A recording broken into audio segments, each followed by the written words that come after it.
Am I the a-hole for laughing when I saw my newborn niece and she's black? Controversial title, I know, but listen. I, 21 male, have a brother 32 male, who's married to my soon-to-be ex-sister-in-law, 27 female. I'm Korean American, and my grandfather still has our family genealogy dating back to our great-great-great-great-great-great-great-grandparents, all of whom were Korean. Meanwhile, my sister-in-law and her family whom I've met are all white. I'm currently in college, so I wasn't home much, but of course I took a trip back home when my brother said his wife was in labor. I got there after my niece was born, and when I arrived, my parents and their in-laws were outside the room. The situation was very tense. So my dumbass, trying to lighten the mood, barged into the room with a "Ta-da, best uncle is here, where's my niece?" kind of entrance. My brother wasn't in the room like I expected, but then I saw a very beautiful baby who looked nothing like either my brother or his wife. Her skin was visibly darker, and her features were definitely not like those of a white or Asian baby. She didn't even look mixed, but she was adorable. I was stunned, flabbergasted, and so dumbfounded that I could only let out a laugh, before apologizing and awkwardly excusing myself from the room. For the record, I wasn't laughing at the baby, but at the situation I realized after seeing her. I know genetic mutations exist, but that only crossed my mind after I managed to process the situation. They did a DNA test, and sure enough, the baby isn't my brother's. What followed was a huge series of dramatic events. My brother filled me in after everything settled down. She did cheat on him, but it was a drunken mistake, and she swore she used contraception. He decided to get a divorce for obvious reasons, but my sister-in-law is still trying to win him back. When my brother cut off contact with her, she went on a rampage and started blowing up everyone else's phones, mine included. Other than begging for my brother, she keeps bringing up that she knows she's a garbage human being, but insists her baby doesn't deserve to be laughed at. I try to explain, but now I'm being labeled as racist. My brother says I should just apologize and move on, but I don't feel like apologizing again, but I'm all for moving on. Am I the a-hole? Should I apologize? Edit. I forgot to add a crucial detail. I asked my parents first in front of their in-laws, and no one said anything until my father told me to just see my sister-in-law, without giving me any explanation. I thought my supposed niece was born with a disability or deformity, or that the delivery had been very difficult. That's why I tried to lighten the mood and expected my brother to be there. Sorry, LMAO. Looks like it's time for me to go to bed. Now for the top comments. Not the a-hole. I wasn't laughing at your baby. I was laughing because in that moment I realized that, in your own words, you are a garbage human being. I am sorry if you thought I was laughing at the baby. I was actually laughing at you. Also, it's a pretty normal reaction to laugh in the face of awkwardness. I'm pretty sure scientists have studied it. Not the a-hole. She is grasping at straws. Lots of people laugh when they are nervous, and you can't always control when you laugh. You weren't laughing at the baby anyway. You were laughing at the knowledge that something big was about to go down. You can apologize if you want to, but there really isn't any reason to, unless you feel like it, because she isn't going to be your sister-in-law anymore, so you probably won't see much of her. 2. She got caught with her hand in a cookie jar, so to speak, which is actually tragically funny. Nervous laughter is honestly so embarrassing. I remember laughing when telling people that my grandfather died because I was so upset about it. But the vulnerability of telling people I was experiencing grief made me feel extremely uncomfortable. So instead of showing my grief in an appropriate way, I hysterically chuckled instead, and looked like a huge a-hole who was laughing at an elderly person's death. Not the a-hole. You weren't laughing at the baby. You were laughing at the situation and the surprise. A simple statement that you think the baby is beautiful and that you are sorry for laughing when you first met would be fine. You were just surprised. Other than that, you hopefully won't ever need to see her again. I apologized immediately for laughing and explained that it was in no way directed at the baby before leaving the room. I also explained it again through text. I guess I should have added that I found her baby cute as well. My brother absolutely forbids me and everyone else in the family from meeting her, so I've got that part covered. Should I really apologize again? Not gonna lie, I also feel bitter because she cheated on my brother, which is why I feel reluctant to apologize once again when I've already done so. No, you already apologized in the moment. Time to block her since you won't be having a relationship with her in the future. Next story. Am I the a-hole for blowing up at my sick husband when he asked for help with our toddler? I plan on sending this post to my husband once the verdict is in, whichever way it goes, so I'll add as much of his perspective as I can. Our toddler was sick through the weekend. I was up with him one night from 12:15 to 2:45 and off and on the next night. I probably got 10 to 12 hours of broken sleep the entire weekend. Yesterday, my husband mentioned he was starting to feel a little sick. Last night, I went to bed early, hoping to catch up on rest. Throughout the night, my husband woke me up way more often than my toddler ever does, even on a bad night. Some of the times were not directly his fault, but other times, I felt like he was being inconsiderate. 1. He snored loudly in my ear. 2. He asked for another blanket because he had the chills. I told him it was at the foot of the bed. He asked for help and reminded me that he helps me when I'm sick, and that he'd still do the morning routine with our son. 3. He had a nightmare, and I had to shake him awake. Normal. 4. He whispered at Alexa to ask for the time. 5. He asked for another blanket. I gave him mine. 6. He made a phone call, in bed, and left a full-volume voicemail for his work to let them know he'd need to take a sick day. 7. At 5:30 in the morning, he woke me to ask if I could do the wake-up routine with our son. I do bedtime. He does wake up. At this point, I blew up. I expressed how mad I was that he had woken me up all night long, and now I had to wake up early to do what he said he'd still handle, all while I didn't get to stay home and catch up on sleep. He said I was in the wrong because marriage is in sickness and in health. I immediately got up to get ready. He said I didn't have to start getting ready so early. I told him yes, I did because I start work at 7:30. I barely make it to work on time when I wake up at 6. And now I had to unexpectedly skip my shower, get my toddler ready, prepare his food for the day, feed him breakfast, drop him off at daycare, and then take myself to work. I told him he was a grown man with a cold, that he robbed me of the rest I needed, and that I'd be sleeping on the couch tonight. At that point, I asked for space, and we haven't talked since. I was late for work, which is a big deal at my job. I might be the a-hole for blowing up at my husband when he asked for support during an unexpected illness. Am I the a-hole for being mad at my sick husband? Not the a-hole. It's one thing if you slept all night and he was up all night sick, then woke you up to ask you to handle the morning routine.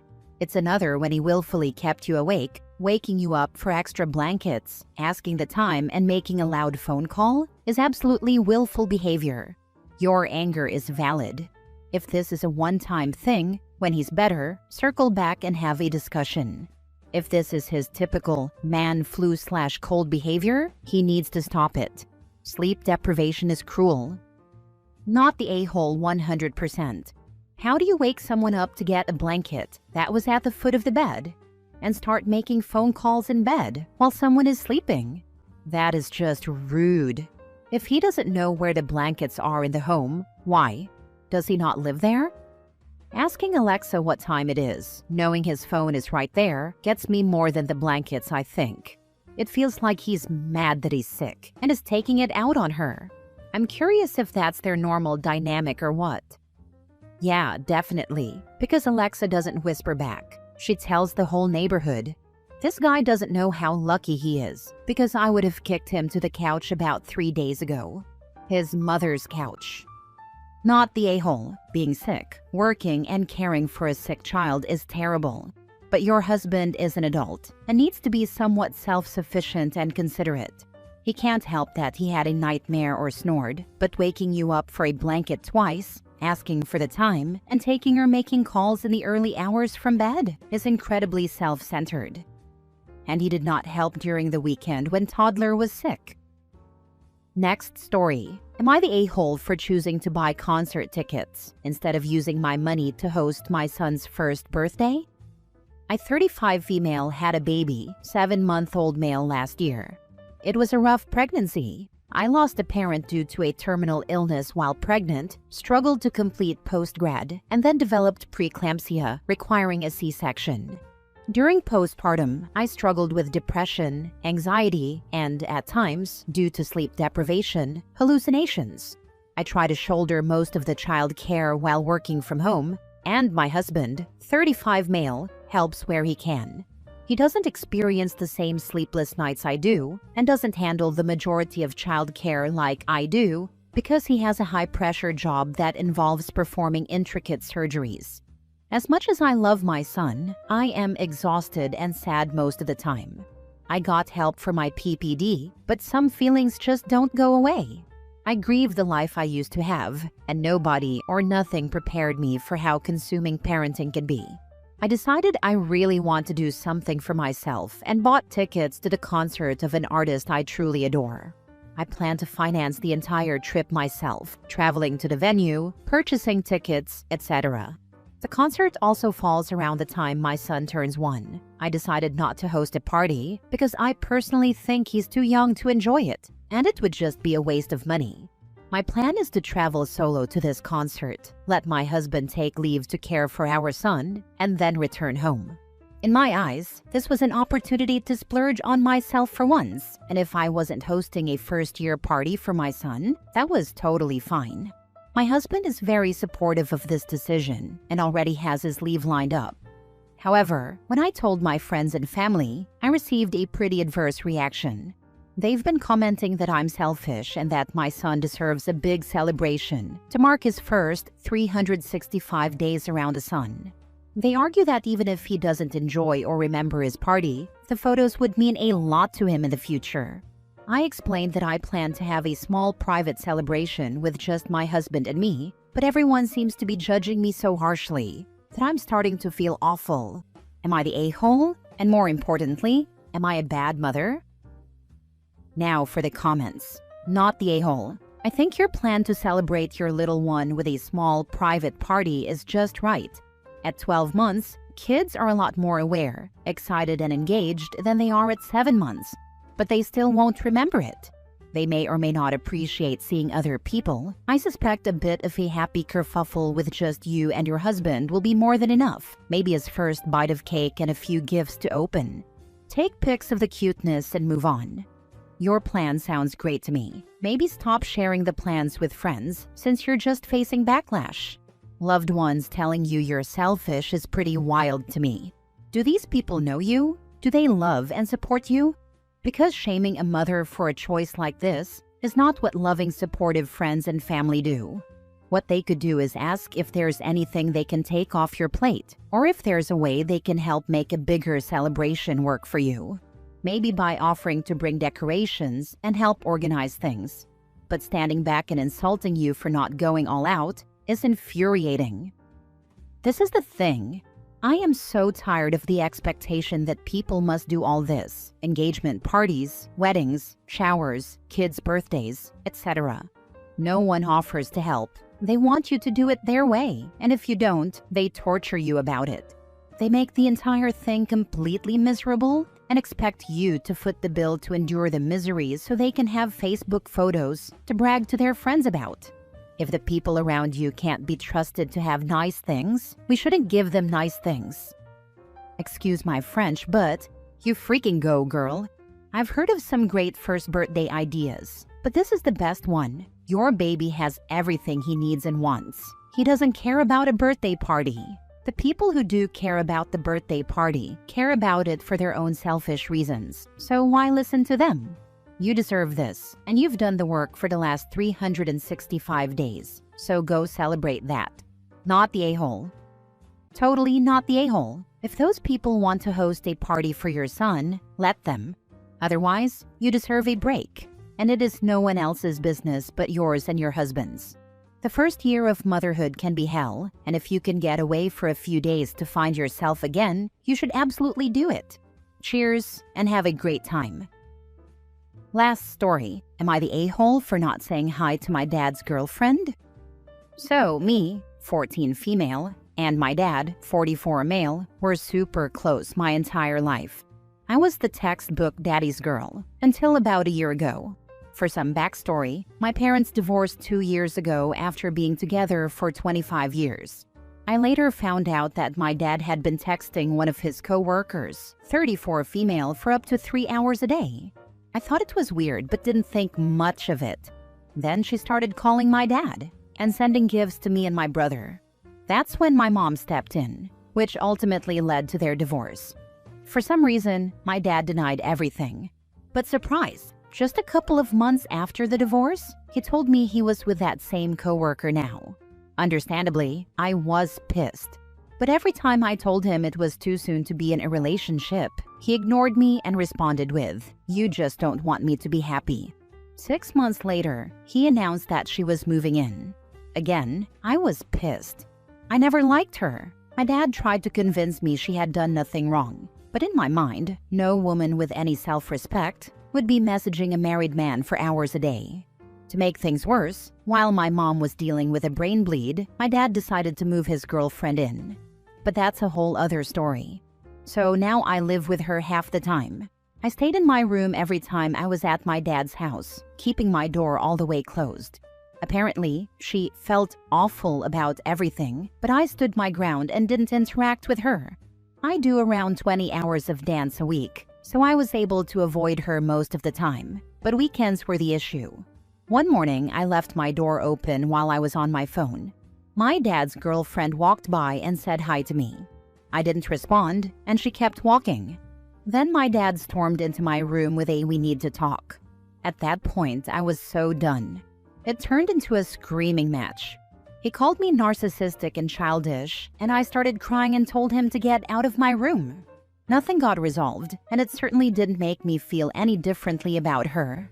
Now, I refuse to go to my dad's house at all, especially since I've been diagnosed with a heart condition.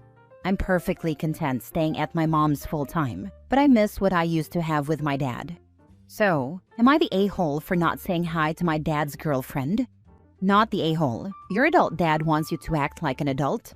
Dude, you were 14 and dealing with a lot of changes in a very short time. Your mom's health, the shift in family dynamics, and all of that on top of being an early teen with all those stressors.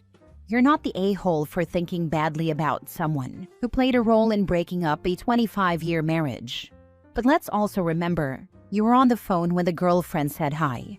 You were busy. Someone who was actually acting like an adult wouldn't have a bruised ego just because someone in another conversation didn't say hi in passing.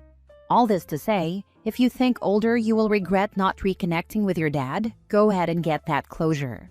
But if you're not ready, take your time. Personally, I'd tell his girlfriend to screw off, but I've had to get stronger and more abrasive to keep people from hurting me. The strength is nice, but you shouldn't have to be that strong. The girlfriend wasn't the only one responsible for breaking up a marriage. This was 50-50 on your dad and his girlfriend. OP, not the a-hole. Actually, you have it backwards in one regard. You said, no woman with any self-respect would message a married man for 3 hours a day. What about a married man? It sounds like you're blaming her for your parents' divorce, but the person who destroyed the marriage was your father. A marriage is a commitment between two people. No one from the outside can break it up, unless one of those two lets them. Your father was the one who stepped outside of his marriage for this woman. And it could have been anyone. Now, I don't know where you're from, but in the US, you have the right to never say a single word to anyone for the rest of your life if you choose. So, you're free to do what you want. But you also have to deal with the consequences. The real question is, are those consequences worth it to you? I totally understand what you mean. I think I'm just still in denial over the whole thing. My family was so close for my whole life, I don't even know what happened.